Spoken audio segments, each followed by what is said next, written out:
We are joined by Benjamin Bush, the president of Mixed Martial Arts Zambia. How you doing, Ben? I'm very good, and it's a pleasure to be here. Thank you very much for inviting me on your show. Well, I'm looking forward to this conversation. Let's dive right into it. Let's talk about the recent IMMAF African Championship. Obviously, Team Zambia competed there. What were you were there coaching and cornering your team. Tell us your overall impression of your team's performance.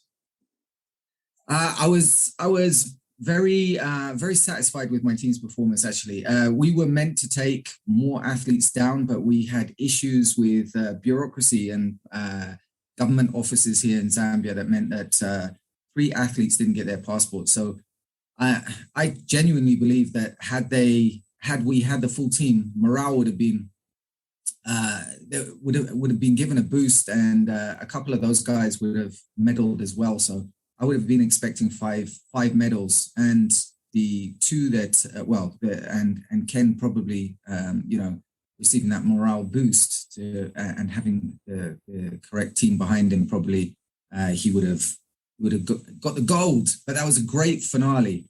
So in all, we had 3 athletes compete. We had Mwawe Nkata, who was a 1-0 athlete.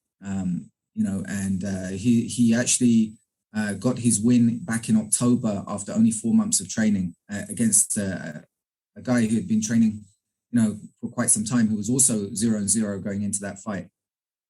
So when he entered the quarterfinals, he took on the top-seeded South African. I believe he was the top-seeded. He had 16 fights in total, so he was very, very experienced. A complete gent as well. Like all the fighters were just,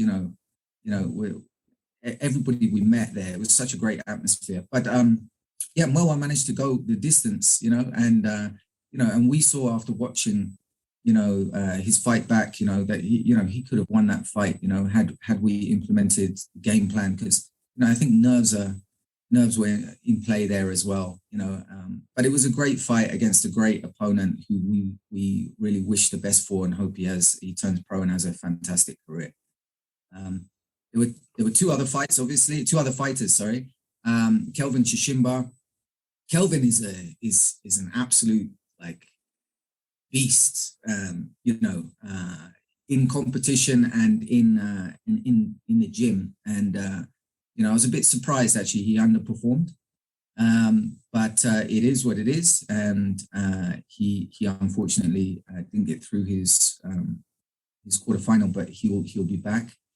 And then, of course, we had Ken Nyaondo Sekaletu. Now, Ken is someone. All 3 of these athletes, actually, Kelvin and Ken, they came through my social project, so they were with me for about 3.5 years, 3 to 4 years before COVID hit. We couldn't get them any fights, and that's partly will probably lead on to the conversations that we're going to have, about the association, because I effectively set up the association to try and give these guys opportunities. So I couldn't get them fights. COVID came along, and they ended up at another gym because the other gym opened quicker. So Ken is just, he's a phenom. Actually, he really is. He's the GFC featherweight champion, but he competed with us at lightweight. That's his natural weight. And he did what he needed to do. He got into an incredible final against Luis Matea. Luis Matea being the Zimbabwean, and I'll tell you something, Zimbabwe didn't have a corner, so I offered to help corner. So I cornered Luis for his first 2 fights up until into his semi-final. Semi-final, yeah. Right. And it was clear, Luis is highly intelligent, an IQ fighter with huge power and technique everywhere, and I knew that he would face Ken in the final, and I knew it would be in terms of MMA, and that was the fight of the tournament. I mean, I'm but I really believe that if you watch that fight that fight shows two athletes who are so strong in all areas and all aspects, and they're trying to work out, how to counter one another. I mean, there was a couple of times where, Lewis went and managed to get a great. He did a Granby roll to get out of a back take, and he managed to use that to turn the tables on Ken and get a dominant position. And I believe in the second round again, he tried the same technique because Ken is very, very good at wrestling. Ken was taking his back, and he tried the Granby roll, and Ken had already made the adjustments, understood the Granby roll, and countered it mid-roll. And, so it's just things like this. I mean, those guys have huge futures. And what I really hope for them both is that they stay amateur and that they go to the Worlds, and that they end up in the finals at the Worlds, because that for me is like the best avenue for athletes, because, I'm probably digressing. You're probably gonna be asking these questions already, but this is great. Actually, I was just going to say, for anyone who's interested in catching the action, you can watch it on IMMAF Live. You can check out the entire tournament. But I wanted to ask you, this is very interesting, because you were obviously there cornering not just your team, but Lewis from Zimbabwe as well. What were your overall impressions of the level of talent and potential at this tournament and in Africa as far as amateur MMA? What can you tell us about the talent there? I mean, it was such an incredible experience. The level of talent is high. Africa is new to this, but there were several people in all categories who would do well at the Worlds. I think that a couple more years and the Africa Championships, everybody will be watching that. Like, okay, right, these are the top contenders. These are the top seed contenders. South Africa and Angola just have such a wealth of talent. They train with science behind them, right. And in Angola, you've got this great camaraderie. The team is like is something in itself, and it's all with sportsmanship. It really is special, and they really have a great federation and association. South Africa, standing. Namibia as well. Namibia came to the table. Mauritius, like us, are new to the game. They did well. Congo, I really think that Africa Championships is going to be the place. Wow. I mean, and the federations that are joining the International Mixed Martial Arts Federation, it is 100%. I just want to say this to anybody out there who is trying to set up an association and is considering other governing bodies as opposed to IMMAF. And a lot of the criticism to some degree is because it's difficult to get affiliated to IMMAF. Yes, the reason it is because it is the premier governing body, and it has in place all the checkboxes that you need to be absolutely 100% legitimate, transparent, democratic, safe, and that takes work and time. And, I'll say to anybody in any of the countries that do not have governing bodies or governing associations, contact IMMAF. It is the way forward. It is the way forward because they care. They care about the grassroots. They care about growing the grassroots. They care about giving back to the community. And they're not just there just to exploit, and, I urge all the countries in Africa, let's do this together, because what we found in Zambia is that MMA SA have been running for a long time as the South African governing body, and they provided us with such a wealth of information. I mean, the information sharing and the governance, the regulation side of it, even the interactions with government, etc. You know, they've been there, they've done it, and they provide it with just a open arms policy. I mean, no, it's a revelation. And I've been in sports a while, and I've never met you know, a governing body or a group of federations who are so open to aiding, you know, what is effectively going to be a competitor. Right.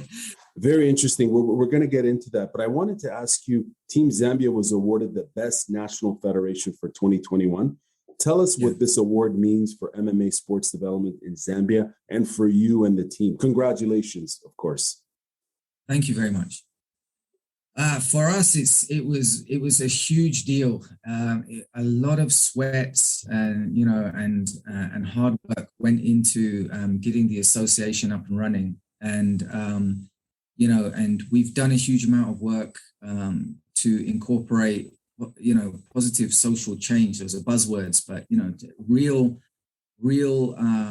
grassroots community action work into the growth strategy of the association. And last year we had a symposium, and Chris Cyborg came out to Zambia, and, you know, that was huge. And we used that opportunity to launch our Women's Commission, which is going to be, you know, going into top gear this year, you know, and that is, you know, for, you know, gender balance, you know, gender-based violence awareness, you know, just there's so many aspects that a Women's Commission can bring to an association. You know, it's a very important factor that we brought in. And it's big for us because it's also like IMMAF have recognized the hard work we've done, but they've also given us something that we can now go to our government and we can say, hey, you know, we are real. We're not just another association here to sit back and rake in, you know, membership fees. You know, no, we're not. In fact, we've waived all membership fees. But, you know, we're here because we care. You know, and this is the proof, and that goes a long way. You know, it does go a long way. So, no, from all of us, we're honored.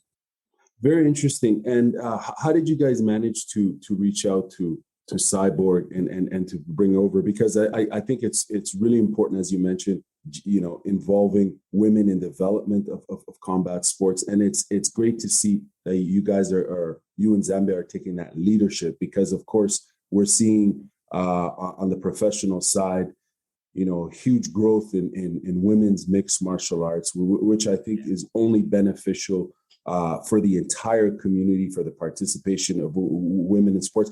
Can you elaborate and tell us a little bit about Chris Cyborg for those who may not be familiar with this MMA legend? Yeah, so Chris Cyborg is just an incredible you know, mixed martial arts athlete. She's the she holds titles in Invicta, Bellator, UFC, and Strikeforce. You know, I think she's the only athlete to hold 4 titles in 4 promotions. You know, she's devastating. She's been the top of the women's division for a very long time. She lost to Amanda Nunes, but, you know, if she was to rematch Amanda Nunes, it would be extremely competitive. You know, we actually reached out to Juliana Pena as well. I think would have a huge amount of difficulty with Chris, but we reached out to a lot of high level athletes. I personally did. You know, contacted their management. You know, women, female athletes. You know, because I wanted a strong female role model to you know, to ensure that people understood what I wanted to get out of the sport. You know, I want the sport to be used to create role models who become changes for their communities, and, you know, it just made a lot of sense. And Chris Cyborg's team reached out straight back to us. You know, no one else got back to us. You know how you hit a brick wall, you know, pretty much a nobody reaching out to people through, you know, through lots of different avenues.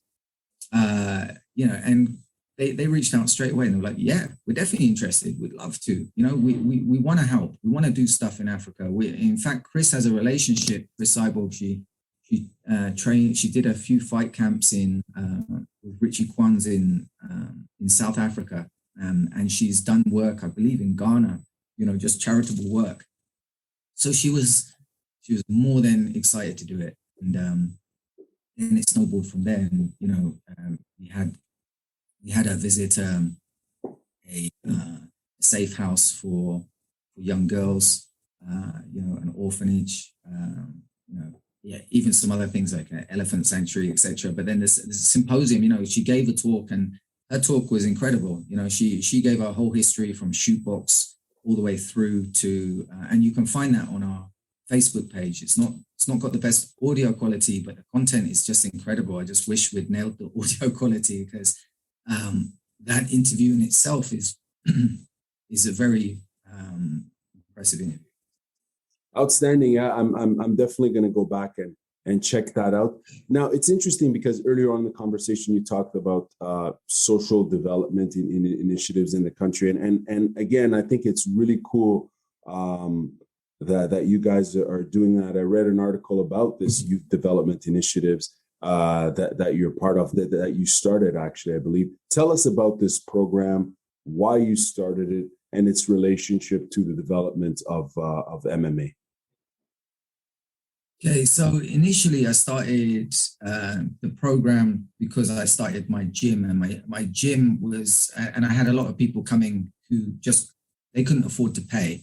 So I was like, well, let me just have paying members who can cover the costs of those who can't pay. So I started running it like that. And then effectively, I started looking for donations. Hey, how can I help these guys go from A to B, or how can I get them equipment so that we can operate? By the time we got the association up and running, I developed a blueprint for a youth development program and a sports development program. So that's really where it is. I mean, it hasn't been rolled out effectively yet, but it will be. This is going to be the year. This will be a game-changing year. And I actually think that sports governing bodies around the world will take notice as to what MMA Zambia does in the next couple of years. I think it's that pioneering. So, effectively what we're trying to do is we use the certification programs of International Mixed Martial Arts Federation and the career progression pathways of International Mixed Martial Arts Federation. But we combine them in such a way that as athletes progress and as athletes move on to get coaching certificates and other training certifications, and are encouraged to take on other skill sets such as social media marketing, etc. So that or small business skills, etc. And they open their own gyms. Then they undertake a course where they learn our vulnerable youth program, which tackles mental health, HIV and AIDS, drug and alcohol abuse, etc. It uses the sport as a metaphor for each of these 12 kind of lessons, so to speak. It includes things such as self-belief. So you actually have kids. Okay, I'm divert. No, this is great. Please continue. No, this is great. Yeah, so it uses things like the same visualization techniques that I'd have my athletes go through prior to stepping into the cage, so that they, are in control of their nerves. And these visualization techniques, I show the kids in the vulnerable youth program, and then I say to them, look, now I want you to visualize yourself walking down the streets of New York, but you're in a suit and you're going to a high rise, but you own the high rise. These are kids who are, on the streets, hustling, and, right. Have no food at the end of the day, and are dressed in rags, and, those type of techniques to have kids see themselves in situations that they never believed they would be able to attain can help them get there. So this is like a vulnerable youth program. It's a 12-step program. It uses a lot of psychology, sports psychology, but it always refers to MMA. For instance, there's even a lesson on fake news, and how there's we talk about. Fake news is a big issue in for instance, here in Zambia. WhatsApp will come in and someone will share it 1,000 times, and it's something really graphic and horrible, but it's fake. Right. So it can be used, for politics, etc. So we use this the idea of selling a fake technique. So jab, inside low kick, for example, and then we show the jab, fake the inside low kick, spinning back fist, and then we're like, well, we manipulated you, we sold you something that wasn't true, so we could take advantage of you, and this is what is happening. So we kind of interrelate through the sport to lots of different topics. So back to the kind of sports development side of it is when an athlete gets his coaching certificate and wants to open his gym, once he's graded to a certain level, he gets his coaching certificate, he wants to open his gym, then they can come to us and we can subsidize. The idea is that we will be able to subsidize things like equipment, etc., provided they provide the vulnerable youth program to the community, once a week or twice a week or something. And obviously it's only helpful to them because they get to identify talent. They're helping the community. The community is, proud of what they're doing. They can lean on sponsors to help them with their CSR, the corporate social responsibility side of things. And, and it snowballs from there. So we're really trying to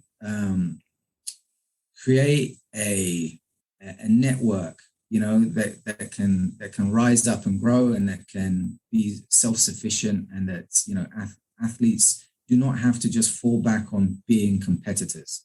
They will be able to set up gyms that are actual functional gyms that are also creating future champions, but that give back to the community. This is really interesting stuff because a lot of the times we tend to, as sports fans, only look at sports as a competitive sport and not look at the whole, the sport holistically in terms of what it provides an individual, as you mentioned, self-confidence, and as well as a community, right? Bringing the community up, being a support mechanism. You hear a lot of athletes in competitive sports say that for them, sport was family for them, right? It was an upbringing, and of course, there's a psychology aspect, there's the skills development aspect, and it's just really incredible to hear that. And I think, as you mentioned earlier on, this could be a model for sports development as far as MMA goes. Maybe in other countries in Africa and elsewhere in the world. I'm curious to know, what's your combat sports story? And how did you get involved in MMA and MMA in Zambia? Okay, so I was born in Zambia, and like everybody in Zambia, we were wild on ninja films and kung fu films. We used to consume a lot of these. We used to walk for miles to go to the rental shop and get a VHS, and then walk miles back, and it had what was written on the side in the tape when you put it in, and you'd be watching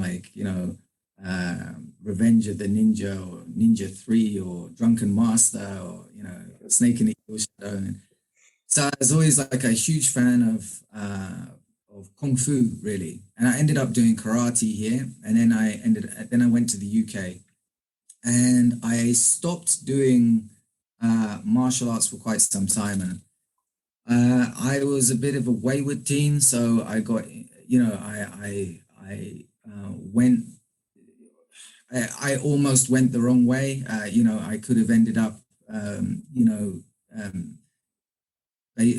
possibly, spending time in prison and, things like that. I really wasn't with the focus or direction that I needed. And it wasn't until after I came back to London and I started training at Pancrase London, which was Jess Liaudin's gym. Back in 2003, I think is when I started actually training. I found what I felt was, you know, a family, and it gave me focus, it gave me direction. You know, I was never a competitor, but I found what I wanted. You know, I found what I needed, and it put me straight. And then interestingly, so that gym was actually very successful. Jess Liaudin fought in the UFC, I think 5 times. We had a number of fantastic teammates who have gone on to great things. You know, Ashley Grimshaw is now with Brad Pickett at GB Top Team. Brad Pickett was with us when he initially was getting into the sport, when he was at Cage Rage. Just a number of great athletes, Wendell, and you know, some names there on the UK circuit. And we used to go to these competitions, and you'd find, you know, Michael Bisping, Paul Daly, all these guys would be competing on the same cards, you know, and maybe it was in the Circus Tavern in you know, a strip club in Essex or something, in a smoky room, you know, where when a fighter, the opponent fell out, they would say, "Anybody in here want to fight?" And, you know, Wow. those hands up, even if they had no experience. So it was a bit like that. I mean, got some great stories about Lee Murray and people like that as well. But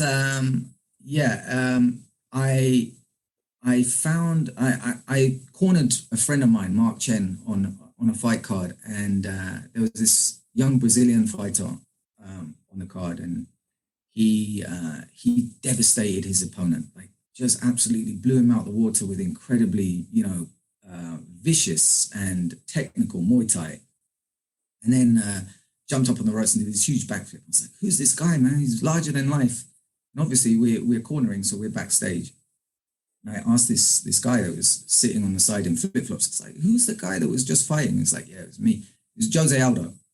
Wow. He couldn't speak English. Yeah. Wow. At the time, he made such a huge impression because he was so devastating in competition, and then such a sweet and humble human being, you know, in person. And he was like, "You know, come down and train with us." I think he was training with Pedro. I'm not 100% sure. It's a long time ago. But I started Nova União, I think it is. He's Nova União. Yeah. But whilst he was in the UK, he was training with Pedro. Yeah, so he was with Nova União.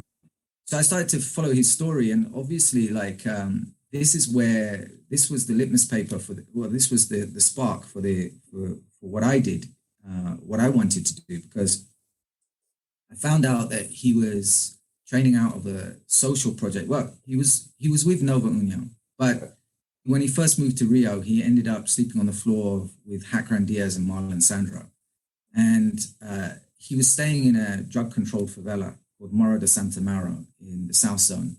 And Marlon Sandro had set up like a social project just teaching jiu-jitsu. And, you know, and some of these guys had gone on to, you know, Eduardo Dantes was a Shuto champion who'd done well in Shuto in Japan as well as in Brazil. And obviously Jose Aldo had torn it up at, you know, all the local fights, and then he got signed to the WEC. But they were using, you know, sport and camaraderie and a sense of family to keep kids out of the drug gangs. And they were changing lives. It's under, you know, right now, if you go tomorrow at the Santa Mauro, you can go and you can visit that small little social project, and they've got like 20 black belts, you know, 20 high-level Andre Pederneiras black belts, you know, and plenty of MMA fighters there. And, you know, they're all doing great work in the community. So that to me was inspirational. So I borrowed from there. And you see, the thing is, there's a lot of good people doing a lot of good things, but to have a governing body that supports you to do good things is something that's not really there. So, you know, Pedro Izzo, old school UFC guy, he runs a great social project out there near Complexo de Mari, I think. You know, there's just so many. I mean, all the guys, Thiago Santos, he has a social project in the City of God.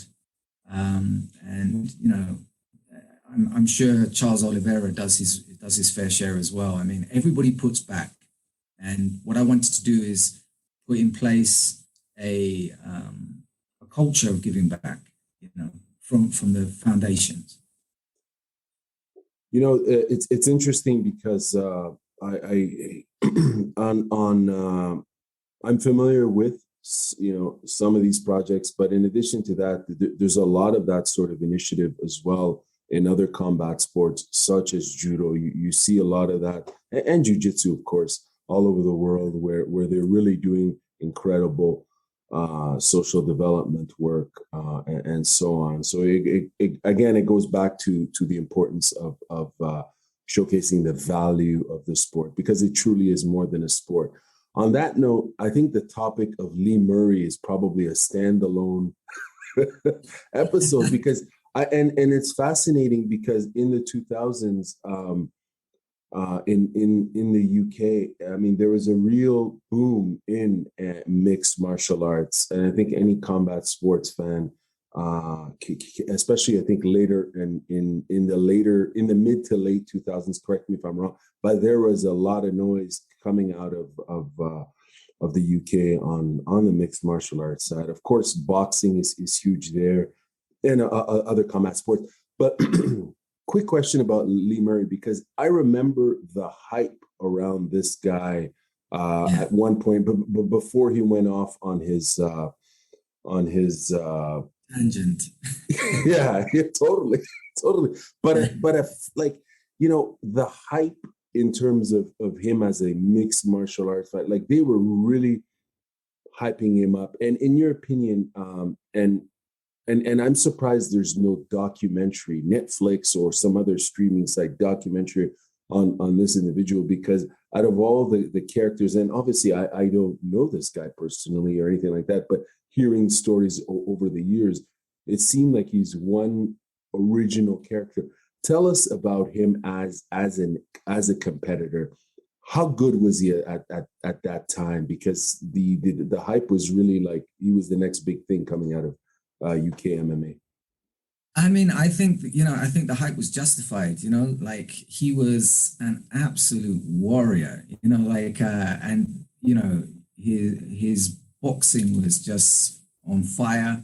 But he took Anderson Silva to a decision, I believe, like in Cage Rage. I'm pretty sure he took Anderson Silva to a decision at the time when Anderson Silva was tearing up Pride, No, he had all the skills. I mean, he was a bona fide and legitimate street fighter. Jorge Masvidal has nothing on him. No, well, maybe Jorge does, actually. But Lee was from that side of town, and connected with those type of people that everyday thing was like a straightener. I didn't know him personally, but I interacted with him a couple of times, and he was a complete gentleman. And I also saw him interact with, like, 6 bouncers at one time and finish them all. Like, he's a phenomenal street fighter, and he took that discipline into MMA, and and I think he was with London Shoot Fighters, and that's a great team, and they know how to teach MMA. And he was a threat. I mean, his UFC, I believe, his debut, he got a triangle choke submission. No one expected him to do that. I think that was against Rivera. I can't remember exactly. But no, Lee was legit. And, had he not gone the way he had gone, I think the feeling in the UK was this guy could have easily been a champion in the UFC, and that division, was a stacked division even then. So, yeah, you're right. He did beat him via triangle armbar. I just googled it right now. But no, it's fascinating character. But I don't want to go off on my own tangent here. I want to go back and speak to us about your approach to coaching and developing competitors. What do you look for in athletes, and how do you guide them through their skills development? Because I follow you on social media. You got a lot of interesting content in regards to some of your athletes and the drills you guys were doing in preparation for the African Championship. So speak to us on your coaching methodology. Okay, thank you very much. Okay, so what do I look for in an athlete? I mean, quite often you'll find that, you know, the most athletically gifted athlete is not going to be the competitor who gives you what you need as a coach in order for you to make them what they can be, you know? So you're not looking just for athletic. People get caught up in, you know, oh, this guy's incredible, you know, he's the next future superstar, you know. But I look for a little bit more than that. I look for, you know, now I've learned a lot of lessons. And now I look for, you know, how they're going to fit in this team that I'm running, because my team is it's not a big team. I don't have a lot of resources, and, you know, I'm looking for athletes who are looking to learn and dedicated and coming to training and really want to do something with the sport, but also, you know, want to give back to the team a little bit as well. I think that's quite important. So I'm not strictly looking for exceptional athletes. They exist and they come through my gym all the time, and there's a lot of phenomenal athletes, and I encourage them and I allow them to train, but then maybe they're not going to make the team, or maybe I'm going to encourage them to go to other teams or something, you know, along these lines. I use a lot of different techniques, but really what I try and do is I learn a lot from what is available to me. You know, I'm not a black belt in jiu-jitsu. You know, I'm not a Muay Thai fighter with 100 fights. What I am is a coach, a good coach who can sort of put together pieces of the puzzle and create training methods that means it will sit in your subconscious memory and your reflex memory and your muscle memory, you know. And in order to do that, I kind of put together a story. So, you know, I don't do this every class, but I tend to lean towards using this style of teaching where I will teach a technique that flows into another technique. If it's a technique day, I'll teach a technique that flows into another technique. So maybe it's a striking technique, maybe it's a few combinations. Then I'll focus on one that will lead into a takedown, maybe a couple of takedowns. Then it will focus on one, and then it will lead into some sort of control and either a submission or an escape or a sweep or a combination thereof. And then that will be drilled, and then that will be drilled on several occasions later in the week, and then you'll come back to it. You know, I like to put together functional stories, real world, you know, working techniques that lead to something. And then, of course, you know, you encourage it to be combined in like your free flowing, whether it's you know, wrestling or grappling from the feet, or, you know, full MMA sparring, you know, and then there's ways of obviously integrating those techniques that are fresh in the memory of the student and sort of having them come out during those sessions, because that's important. You know, it's all very well knowing all these techniques, but can you apply them? Do you see where they're going to be applied? Can you be calm enough to apply them? Do you understand about control? You know, are you going to be able to take your time in a situation that's stressful in order to set something up? Or are you going to be able to fake something in order to set something up? You know, like jiu-jitsu is a game of chess on the ground, you know, and that's the truth. It's human chess, but MMA is human chess with extra stressors. A lot more extra stressors when someone's throwing down and punching on you, or, you know, putting their weight on with their knee. So yeah, lots of different techniques that I incorporate. But what I tend to do is I do look at what other gyms are doing, what other people are doing at the moment. There's ASW in Manchester, which is just an incredible gym. There's Rough House. There's Trojan Free Fighters. There's GB Top Team. There's, you know, there's a wealth of information, gyms who are offering, their expertise and just putting it out there. So, I would be arrogant to think that I know it all and I can't learn from others. So I absorb. Very interesting. I do like the analogy of the storytelling that you speak of, because it's fascinating. It true, like, as a fan of these sports, a fight is storytelling, and when you approach it in that sequence of different chapters, different situations, what can happen here, and you're talking about transition from one submission to another, it's really cool to be taking that outlook and always being open to the innovation of the sport as it moves along. As you mentioned, you're always out there learning and seeing what other teams are doing. Now, I want to follow up on with this question about Zambia, because in terms of combat sports, now, of course, you're the president of Mixed Martial Arts Zambia, and you're involved in the community and in the country. Give us an idea of what popular combat sports besides MMA are actively practiced in the country, and what's the state of combat sports in Zambia from your perspective? What are some of the challenges and opportunities there, and also for MMA sports development? What is the state? Sorry, I'm rambling. The question is, what's the state? No. It's a good question. Yeah,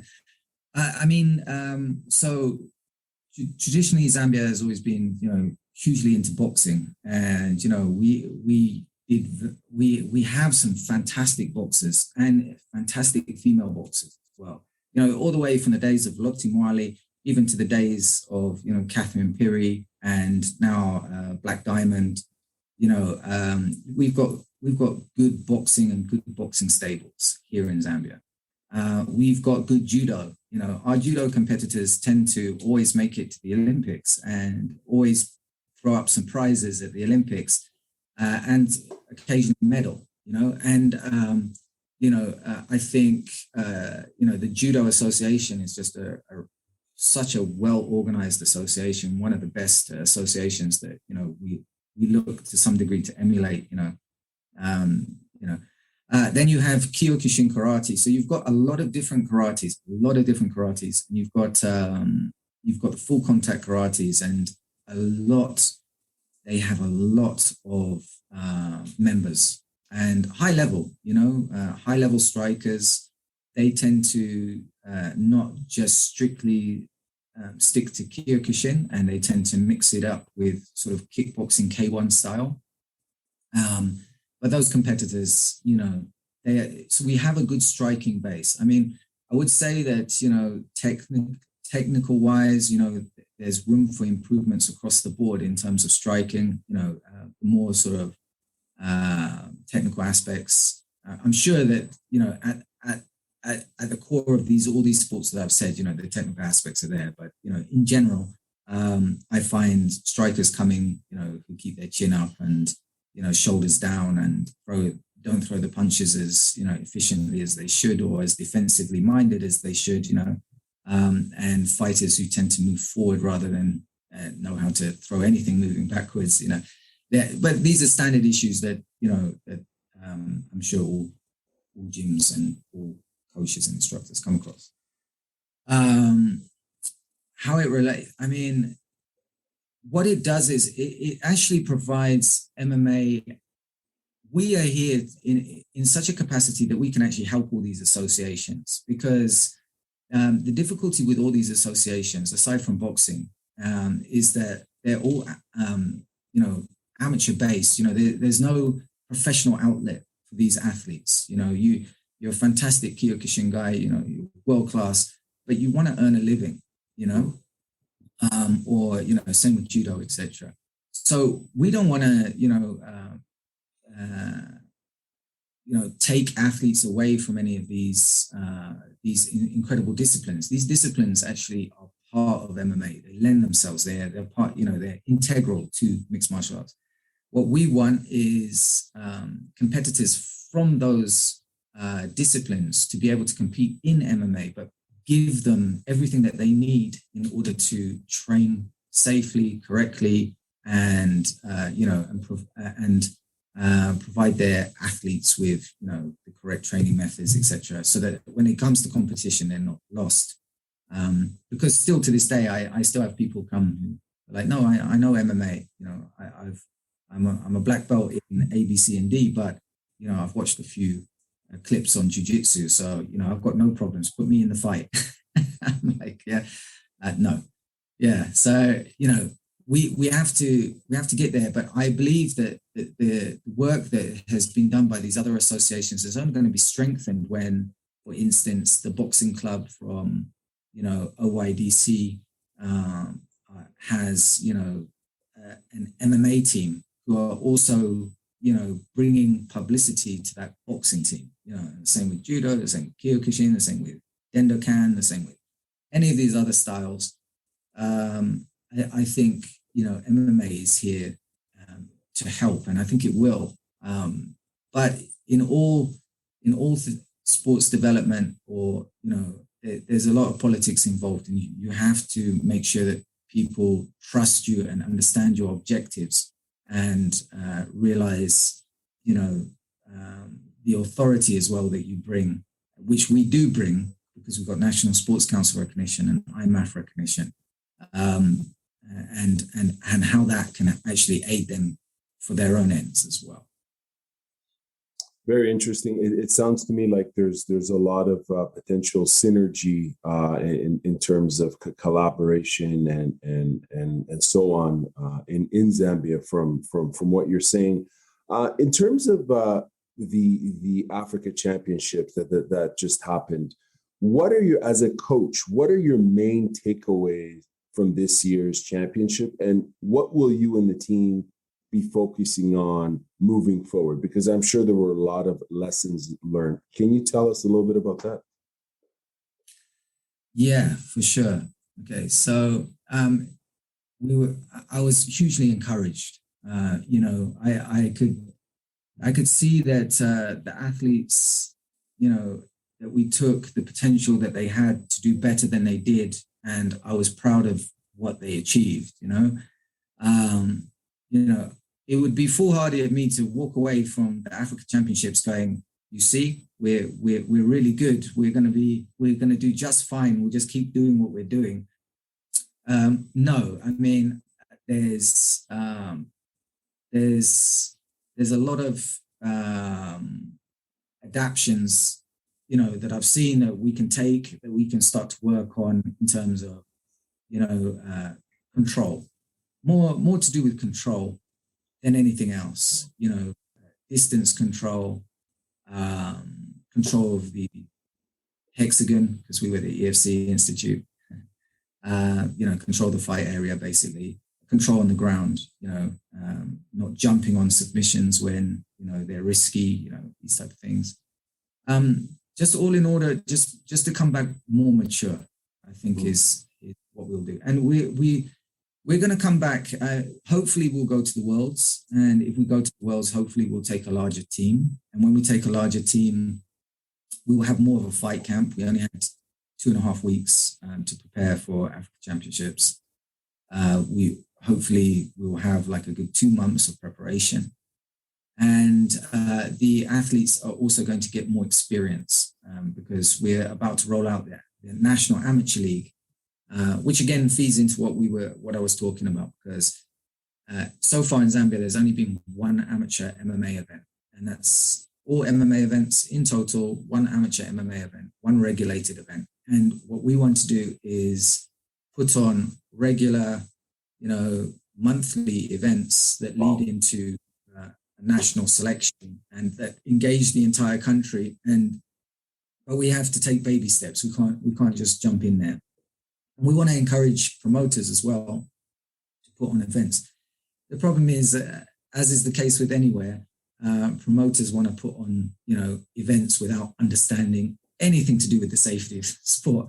So right. You also sort of talk them through and work them through all the aspects and the costs. Hey, you can't just do that. You need medicals. You need post-fight medicals. You need ambulance crews. You need the fastest route to the hospital. You need, But we're getting there. We're getting there.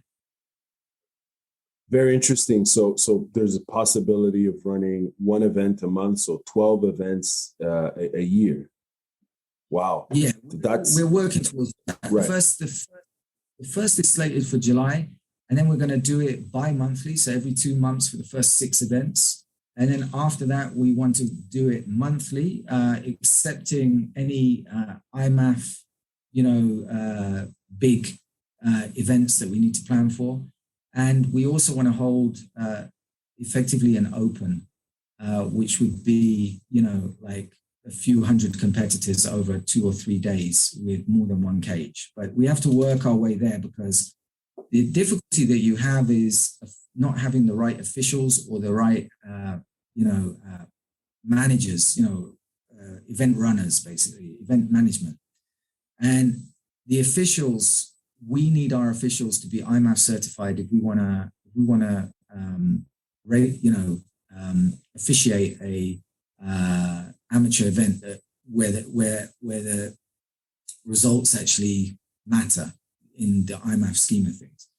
And for that reason, we've had a couple of referee and judging seminars and workshops, but we still don't have a certified ref. So we're hoping at the next event, we'll bring in MMA South Africa, and we'll get our ref finally accredited. And that will be a huge step for us. And I think all associations in Africa, that's exactly what they need. They need to have IMMAF certified refs for their amateur development. And then, they can start to do their events and move towards the bigger picture. Fascinating, because the scope really is more about developing the entire ecosystem, right? And not just the fighter, but everything around it. Now, I have a few more questions. I really appreciate your time. I just wanted to know what, in terms of COVID, how did COVID impact sports development or just activity in your country, particularly in your sport, MMA? How did COVID impact it? Well, it was completely devastating. I mean, for me, it was incredibly devastating. I was, like I said, I've been running this social project and I had to shut it down. And actually, government mandated that all sports facilities close completely. Gyms weren't meant to be open, etc. So we had to close entirely. But worse than that, I was looking for investors for a performance institute, which is obviously was part and parcel of the growth strategy for the sport, as well as for my social project. And, COVID came along and wiped the slate clean in terms of investors. We were about to host an event, and that event would have had a pro main card, international main card, and the first amateur card. Basically, COVID set us back a good 24 months, more. So no, it's been devastating. But I think as we move forward, we are learning to live with COVID, and interestingly, the sport is helping to encourage athletes to get vaccinated as well, because there's a reluctance to get vaccinated in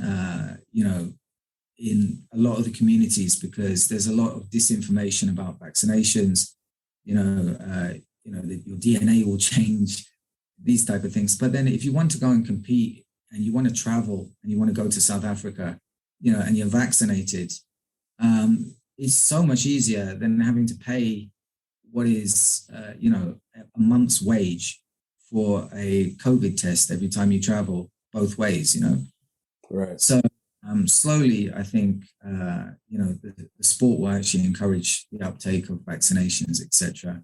And the sport will also encourage the correct protocols for gyms, hand sanitizer, temperature checks, etc.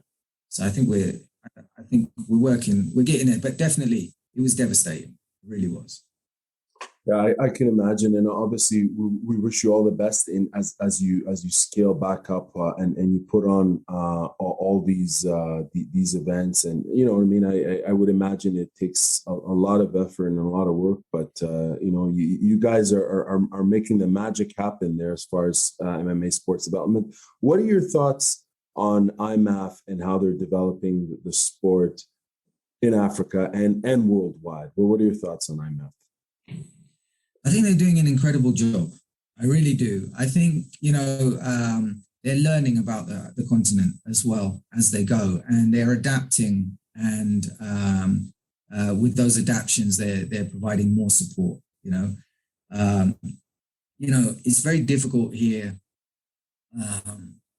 in Africa in general, to get the support or funding you need from government, for example, to get moving, until you've got, basically the process has had to adapt slightly.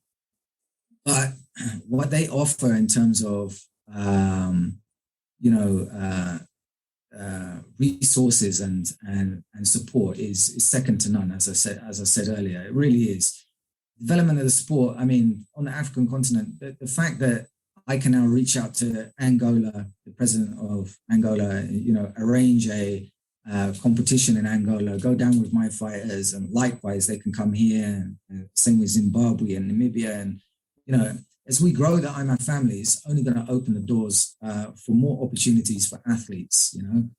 The issue of funding, though, is an endemic issue in Africa. It's not the same as in other. I mean, I know that even our European partners, they struggle if they have to go and they have to cover flights and they have to cover accommodation, but it's a different kettle of fish here, So working towards that type of support where you travel to a international meet and those type of costs are covered, that's the way forward.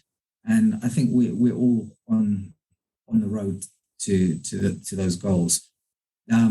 But no, I mean, I've got nothing but complimentary words for IMMAF and how they've aided us and the other associations in the region. It's been second to none support. So yeah, hands down. Any country in Africa should be reaching out to IMMAF. My last question, I think you've somewhat answered it right there. What advice do you have for other African countries and coaches in terms of furthering the development of amateur mixed martial arts? Right. Okay. So twofold. First of all, to anyone who's considering setting up a federation, get your house in order. You don't, first of all, you are going to have to do a monumental amount of work. So embrace it.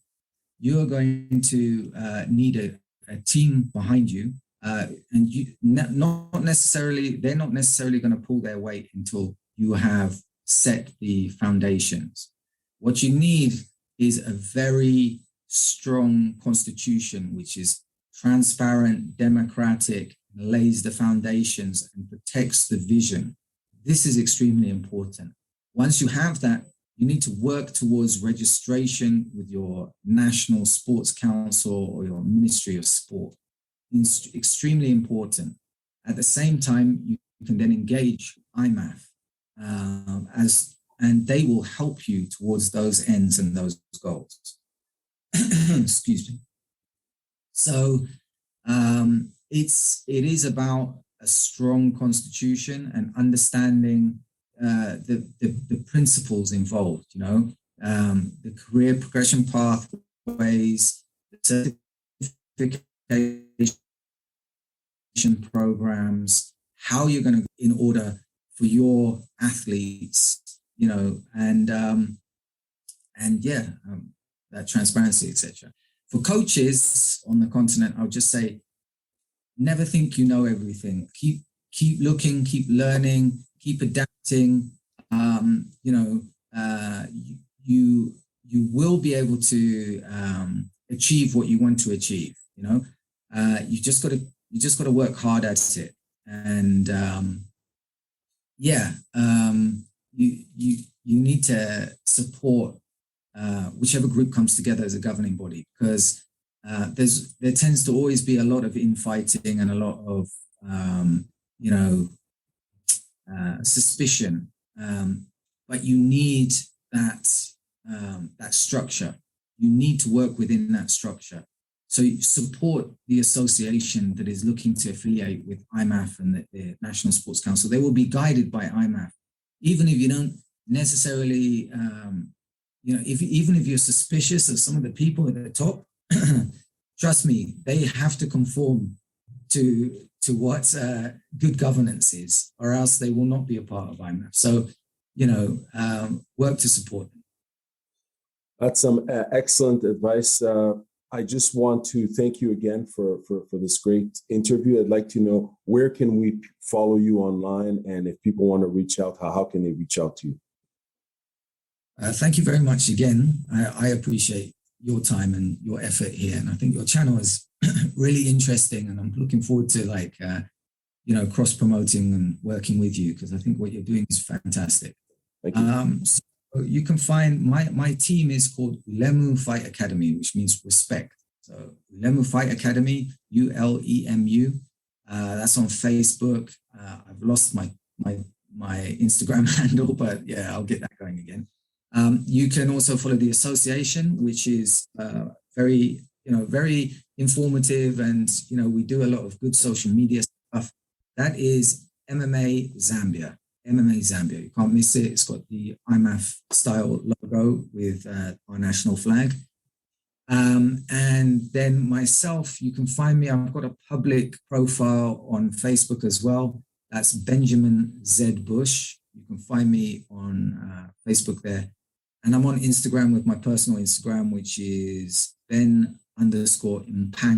Impanga means bush in Nyanja as well. So you can find me there. And right on, thanks man. again. Thank you very much, and keep up the great work. We'll be following, and we hope to interview you again, of course. Thanks again. Have a blessed day. Thank you so much. Take care, brother.